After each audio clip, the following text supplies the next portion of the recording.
Je vous retrouve pour l'aperçu d'un smartphone 6 pouces. Il arrive dans cette boîte. Il est là. Donc là, on voit évidemment les traces de doigts. C'est la finition argentée. Voilà. Hop. On a à l'intérieur le chargeur, le câble micro USB. C'est du micro USB. On n'est pas sur du USB-C. Et des écouteurs avec micro et prise d'appel. Ça devient rare, donc ça c'est plutôt pas mal. Et on a droit à un petit mode d'emploi qui ne servira pas à grand chose. Et une coque souple. D'ailleurs, le mode d'emploi, j'ai même pas regardé s'il y avait du français. A priori, si, il y a un petit mode en français, mais bon, ça ne servira pas à grand chose.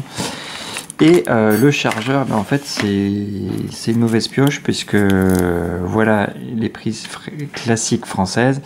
Et on voit que si on arrive en face, on peut pas, on est obligé d'aller sur le côté et on pourra pas le brancher. Donc si votre maison est aux normes, il sera inutilisable. Donc ça, c'est une mauvaise pioche. Sinon, il supporte pas la charge rapide, donc on charge à 0,80 mAh. Le smartphone, c'est un 6 pouces, donc forcément assez imposant, c'est logique.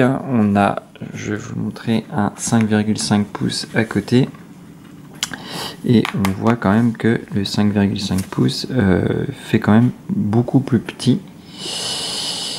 Voilà. Donc le 6 pouces, il est quand même mine de rien imposant, même si je suis déjà habitué à un 5,5 pouces, le 6 pouces, ça fait vraiment fablette. Ça fait imposant. Autre petite remarque, forcément on le voit, 239 grammes pour le 6 pouces, quand on est là à 176 par exemple pour ce 5,5 pouces avec une finition métallique en plus. Là j'ai du métal à l'arrière alors que là on est que sur du plastique et on est quand même à 240 grammes, donc ça se sent forcément, mais c'est le prix pour avoir un grand écran. Le haut-parleur, il se situe derrière, sont très très faibles, on le verra tout à l'heure. C'est dommage, là il y avait des petites sorties fictives, c'est juste pour faire d'imitation, c'est dommage parce que c'est bien plus intelligent de les mettre ici. Parce que quand on pose son smartphone, on n'entend plus rien vu que le haut-parleur est ici. Hop, et je cherche comment l'ouvrir, et voilà, c'est ici. Pour vous montrer les entrailles, donc la batterie de 1500, pas énorme vu que c'est un 6 pouces, deux cartes SIM mais pas de carte, donc de la micro SIM mais pas de carte d'emplacement de slot SD, donc ça c'est le gros moins. Alors là il se lance sur des petits raccourcis en fait. Voilà, si on fait C par exemple, on lance la caméra. Les photos vont donner un peu illusion sur le smartphone. Sur un PC, ça rendra pas grand chose. On est sur du 8 millions en façade, 6 si on met le plein d'écran comme je l'ai là, et 2 millions, 8 millions de dos et 2 millions en façade. Donc du coup, c'est vraiment pour du dépannage plus qu'autre chose. On est sur de l'Android classique 6.0 avec les mises à jour assez récentes, donc on aura pas mieux, il ne faudra pas s'attendre à du 7.0 puisque là on est à jour et on voit que c'est du 17 juillet 2017, donc on n'aura pas mieux, on restera en 6.0. Donc voilà, donc on sait qu'il y a beaucoup de smartphones qui sont en 7.0, voire certains en 8, mais c'est plus rare, mais quand même pas mal dans le moyenne gamme qui commence à être en 7.0. Donc là, on ne sera pas. On a l'Android vraiment classique apuré, et d'ailleurs, je retrouve même pas les raccourcis en fait pour régler les raccourcis touches de base. Par exemple pour C pour caméra, d'habitude on a un petit menu, et là, je l'ai même pas pour le régler. Grosse surprise aussi puisque la luminosité se règle manuellement, mais on n'a pas d'automaticité, donc on n'a pas de petit capteur, et donc c'est à nous de faire mumuse avec la luminosité en fonction de d'où on se trouve, des pièces où on est, donc ça surprend parce qu'on n'est plus trop habitué à le faire. En extérieur c'est léger, en plein soleil, ça sera pas suffisant en fait pour bien voir son écran Et il faudra essayer de chercher un peu d'ombre. Sur les réseaux, il a un peu du mal aussi je trouve, là c'est Free, il a un peu du mal à capter le réseau Free. Je sais pas, je trouve que les points d'antenne sont pas fantastiques. Alors je suis en campagne, j'en ai rarement beaucoup, mais là ça me semble un peu moins que d'habitude quand même. Le GPS, j'ai testé là avec un petit programme Strava. J'ai fait un petit tour à pied, il m'a l'air précis, réactif. Par contre, en intérieur, moins. Il a fallu que je sorte pour qu'il se mette en route. Donc ça, c'est pour les parties. Voilà. Bon, il y a les fonctions classiques de calculatrice, hein, les touches sont réactives. Hop. On va faire un petit tour du côté des spécificités. Donc on a du 1,3 GHz, c'est du Mediatek, voilà, on voit le MT 6580, 4 cœurs, donc c'est vraiment une configuration purement basique, hein. On est sur de l'écran HD 720 x 1280 avec 16 Go dont 11.5 de disponible, et puis avec les mises à jour Google et tout, on passe vite en dessous des 11. Bon, ça en laisse quand même de quoi faire, mais on n'a pas de slot SD, donc ça c'est un peu négatif. La batterie, là c'est indiqué 4000 millivolts, elle tient pas énormément. Sur l'écran c'est du 6 pouces, alors ça fond très très vite. Tiens, j'avais fait des petits tests vidéo, on perd 40% en 3 heures vidéo, et ça s'effondre vraiment les 20 premiers pourcentages. La batterie pour l'instant, c'est neuf, mais c'est très mal étalonné. Elle s'effondre jusqu'à 80 et après elle tient assez longtemps. Là, ça fait longtemps que je suis à 80%, donc pour l'instant c'est pas très réaliste. Et sur la fin, elle a tendance aussi à perdre un peu plus. On va dire que entre 30 et 70 et 80%, elle est un peu plus solide, même un peu trop à la rigueur. Et au début et à la fin, elle s'effondre. Donc c'est pas super réaliste. Mais on va dire qu'on tient une petite journée si on l'utilise pas à fond. Et sinon, on tiendra pas la journée. On a juste un accéléromètre, donc pas de gyroscope, hein. Par exemple pour les casques 3D, ça passera pas. On peut pas, il n'y a pas de gyroscope. Voilà pour ça. YouTube, c'est pas trop mal, hein. On est sur du 720p, donc c'est raisonnable. Hop, si on va lancer une petite vidéo, hop. Kabasdi, ça tombe bien, ça bascule automatiquement. Voilà, hein, l'écran est quand même propre, même si ça reste limité à du 720p. Là en plus je suis en luminosité minimale, donc forcément on va partir. Hop, niveau, voilà, là, c'est ce que je disais, je suis en minimal. Et hop, on reste appuyé pour avoir les fenêtres, bon c'est de l'Android 6. Donc là l'écran est beaucoup plus lumineux maintenant. Donc voilà, c'est propre, hein, pour regarder des vidéos, franchement c'est propre. Le son, c'est ce que je disais, il est quand même assez faible.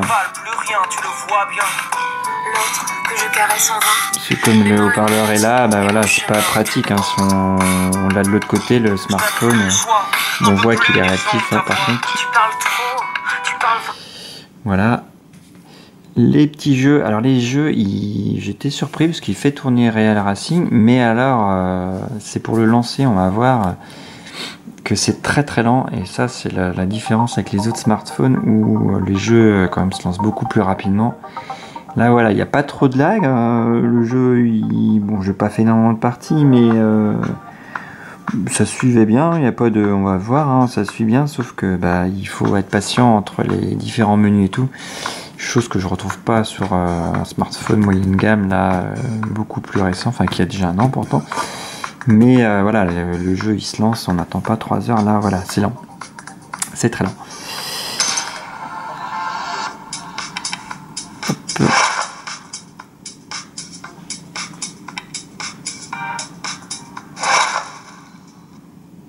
Voilà, Voilà, mais on va voir après que bah voilà, l'écran est propre, hein, c'est déjà agréable. C'est vrai que franchement, jouer sur un écran 6 pouces, c'est bien. Et puis bah pour le coup, on peut bien piloter, on le prend à deux mains et tout, c'est agréable.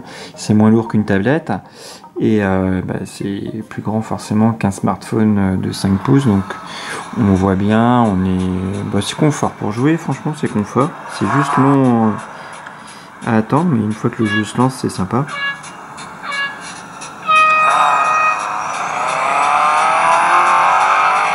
Ah là bon, bah, mauvaise course parce qu'il n'y a pas d'adversaire, mais franchement ça ne changera pas grand chose parce que j'avais pas de ralentissement avec des adversaires. Donc voilà, ça sert à rien d'en montrer plus, hein, franchement. Voilà, ça fait tourner. J'avais un smartphone qui avait exactement le même processeur, 4 cœurs pareil. Franchement, ça tournait, j'avais pas de mauvaise surprise. C'est juste que c'est lent à arriver. Et puis voilà, donc pour tous les petits jeux, voilà, puis on voit que c'est réactif, on appuie dessus, ça sort. Voilà, ça c'est plutôt bien. On a évidemment accès au Play Store, hein, pas de surprise, on télécharge ce qu'on veut. Voilà, hop. Et YouTube c'est fait, Readressing c'est fait. On va faire un petit tour sur le net pour voir que là aussi pas de soucis. Hop, avec un navigateur Brave que j'aime bien, il est anti-pub incorporé et donc c'est vraiment super. Et voilà, on zoom, c'est juste pour montrer, on a une définition qui n'est pas Full HD mais qui est quand même pas mal, même en HD on voit que c'est propre, hein. L'écran réagit, on le voit, hein. Hop, on va aller sur un article qui n'était pas ouvert, hein. Voilà, ça suit, hein, ça dépote. Hop, internet est assez facile à se connecter. On va voir ça. Hop, et pour le coup non, pour le coup justement il réagit aussi. Voilà, donc là je le coupe, je le rallume aussi. Il vient, voilà, là il s'est connecté tout de suite, on voit. Oh non, c'est pas, je prends pas le navigateur officiel. Mais voilà, en fait, c'est assez réactif quand même, hein. Si on ouvre un nouvel onglet, on va où il veut me proposer, l'équipe, voilà. Donc voilà, donc là, j'ai jamais ouvert l'équipe avec ce smartphone, donc là, il n'y a pas de mémoire cache, il n'y a pas de petites images et tout, donc voilà, c'est fluide, ça suit, hein. Puis bah, c'est agréable avec un 6 pouces de consulter. Et on a fait à peu près le tour, hein, en signalant les quelques défauts. Donc là, l'autonomie qui a tendance à chuter, même si là on voit que dans le test, bah, il bouge pas énormément, hein. Alors que là, l'écran en plus est au maximum. Ça y est, il a trouvé le 3G, il y a du réseau, il y a du Wi-Fi et il y a le GPS qui est allumé. Donc voilà, il y a évidemment la lampe torche, hein. Ça c'est classique, double torche d'ailleurs. Hop, et voilà, on a fait le tour. En veille, il tient à peu près bien, il perd 1 ou 2% dans une nuit, ce qui est classique, hein. Et la réactivité du clavier ici, c'était ça que je voulais montrer. Hop, si on fait un nouvel onglet, voilà, et on saisit, hop, équipe, bon, j'ai fait les gros doigts, voilà, on voit que le clavier suit, hein, c'est réactif. On cherche, voilà, enfin en tout cas. Donc voilà, donc du plus et du moins, batterie un peu légère, son un peu léger, photo forcément léger, mais c'est de l'entrée de gamme, donc forcément on n'aura pas quelque chose de vraiment transcendant. Pour autant, il fait le travail à minimum. Pour l'instant, voilà, j'ai pas de ralentissement, on voit qu'il suit, hein, quand on lance des choses, ça suit bien. Là, on reste appuyé, on peut tout mettre à la poubelle, tout ce qui était ouvert. Voilà, c'est rapide, c'est réactif. Je relance l'appareil photo, par exemple, voilà, il vient quand même rapidement. Je reviens au menu, je relance YouTube. Voilà, ça suit quand même, hein, avec le 4 coeurs 1,3 GHz, c'est quand même pas trop mal. Voilà, j'espère que cet aperçu vous aura aidé à vous faire un avis sur ce smartphone, dont la principale qualité et avantage, c'est son écran, hein. Franchement, écran IPS qui est quand même beau. On voit bien, il n'y a pas d'angle mort, hein. Voilà, c'est propre. Donc pour un petit budget, si on recherche un grand écran, qu'on fait beaucoup de vidéos, et ou des petits jeux, hein, bon, alors ce sera pas les jeux les plus gourmands non plus, on voit qu'en plus c'est lent, donc on s'arrache un peu les cheveux, mais quand même ça fait suivre, c'est plutôt sympa. Voilà, j'espère que ce point de vue, comme je disais, vous aura été utile. Et puis, moi, je vous laisse et je vous dis à bientôt pour une prochaine vidéo. Bye bye!